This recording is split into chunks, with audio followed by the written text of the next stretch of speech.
Di tengah pandemi yang masih belum usai, pidato Presiden terutama mengenai nota keuangan di sidang tahunan MPR nanti akan menjadi sorotan tersendiri. Ini pertama kalinya pemerintah menyusun rancangan APBN di tengah wabah. Bagaimana strategi menyusun era APBN yang ideal? Kita akan membahasnya bersama Ketua Pariwisata dan Ekonomi Kreatif Apindo, Maulana Yusran. Dan melalui Zoom sudah ada ekonom senior, Guru Besar UGM Sri Adiningsih. Selamat siang Bu Sri Adiningsih. Selamat siang. Terima kasih sudah bergabung bersama kami, Bu. Di studio juga ada Pak Maulana Yusran dari Apindo. Terima kasih banyak Pak Maulana sudah bersama kami. Ini kalau kita bicara soal asumsi dasar makronya, sebelum ke Pak Maulana, bahwa di 2021 itu akan ada pertumbuhan sekitar 4-5%. Kalau kita melihat kondisi saat ini, yang kemungkinan pandemi masih akan berlanjut, kalau menurut Bu Sri Adiningsih, apakah ini realistis? Saya kira begini, bahwa pada tahun ini memang kondisi Indonesia berat sekali, di mana pertumbuhan ekonomi kemungkinan antara negatif sampai 0% ya. Dan tentu saja kalau kita bicara ke depan, tahun depan bagaimana? Ini juga akan banyak tergantung pada kapan masalah pandemi ini selesai. Karena kalau pandemi ini segera selesai, tahun depan sudah ada vaksin, saya optimis bahwa kondisi akan bisa segera membaik, dan kalau tahun ini tidak tumbuh, tahun depan itu saya kira juga akan bisa tumbuh gitu ya. Dan oleh karena itulah saya kira itu adalah target yang optimistik. Untuk mencapainya harus kerja keras, dan tentunya conditioningnya adalah bahwa masalah COVID-19 itu sudah bisa diselesaikan, paling tidak sudah ada vaksin yang tersedia. Oke, nah itu kan defisit yang direncanakan sekitar 5,15% atau 5,2%. Ini menurut Anda apakah cukup agresif untuk membuat PDB tumbuh dengan sampai 4-5% itu, Bu Sri Adiningsih? Iya, saya kira kalau mengenai anggaran yang tersedia dengan defisit ya, yang tahun ini kan kemungkinan 6%-an ya. Iya, 6,34 ini berdasarkan revisi.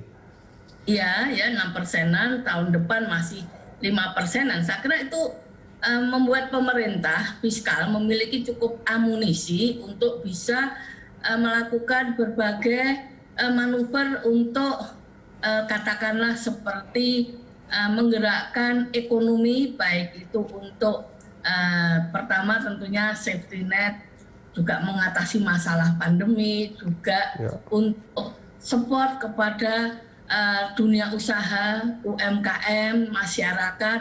Saya kira cukup banyak ya kalau 5%-an, karena 5% dari katakanlah kita bicara 15.000 triliun, itu kan 750 triliun ya, defisitnya. Dan dugaan saya pemerintah itu masih akan cukup banyak menganggarkan dana untuk selain tahun ini kan pemulihan ekonomi nasional, tahun depan saya kira masih pemulihan, tapi juga mempercepat pertumbuhan ekonomi, membangkitkan ekonomi Indonesia lagi. Dan oleh karena itulah saya kira dengan anggaran awal rencana 5% defisit itu memiliki fleksibilitas yang tinggi bagi pemerintah untuk melakukan berbagai kebijakan yang sifatnya adalah untuk menstimulus, membangkitkan ekonomi, dan juga mengatasi masalah pandemi dan safety net.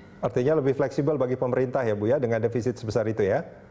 Ya, saya kira kalau defisitnya masih 5% itu fleksibilitasnya cukup tinggi. Oke, tadi saya memperhatikan pernyataan Ibu soal membangkitkan lagi ekonomi. Nah ini Pak Maulana Yusran ini Ketua Bidang Pariwisata dan Ekonomi Kreatif. Ini salah satu sektor yang terdampak sebetulnya dengan pandemi ini. Ini banyak yang mengatakan bahwa sektor pariwisata ini dalam tanda kutip mungkin sudah hancur-hancuran sebetulnya. Sebetulnya kondisinya seperti apa Pak Maulana?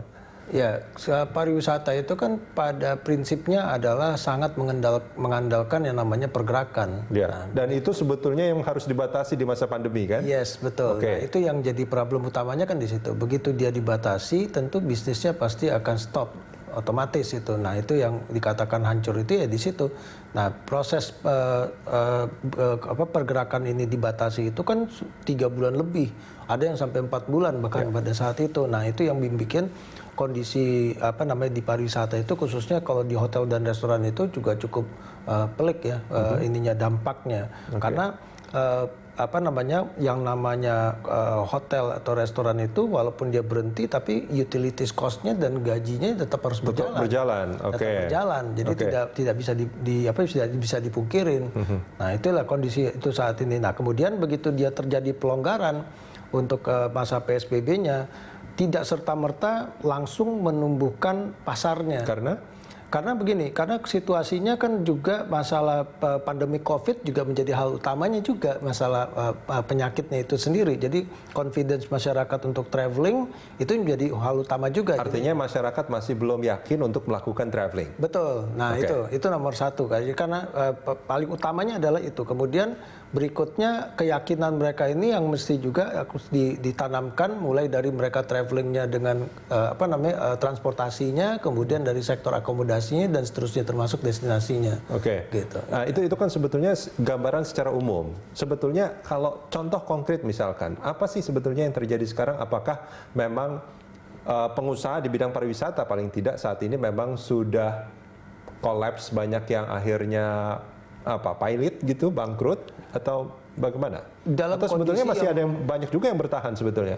Bertahan itu dalam arti kata apa gitu loh. Kalau kita bertahan itu dalam arti kata bertahan yang sudah sangat minimum, karena kan kita dari bulan Maret kita sudah menyampaikan bahwa daya tahan dari perusahaan itu dalam kondisi pandemik yang di stop pergerakannya itu hanya bisa 3 bulan ya, which is itu kemarin itu sampai Juni lah paling terakhir. Itu sudah disampaikan ke pemerintah. Sudah disampaikan berkali-kali kita karena kondisinya tadi kita utilitas yang paling, kalau karyawan itu sudah sampai kena unpaid leave, mereka dirumahkan tanpa dibayar atau dicutikan. Nah, namun yang tidak bisa, yang tetap harus bergerak itu kan yang lain, seperti yang paling besar itu listrik dan gas. Itu yang menjadi hal utama yang tetap berjalan terus. Bahkan sekarang ini kondisinya ada yang sudah menurunkan daya listriknya, kapasitas listriknya, karena walaupun sudah ada pelonggaran dan bisa operate, tapi konsumennya belum ada. Oke, baik. Pak Maulana, kita jeda sebentar. Kita akan lanjutkan di segmen berikut. Bu Sri Adiningsih, kita jeda sebentar. Kita akan kembali usai jeda. Pemirsa jangan kemana-mana.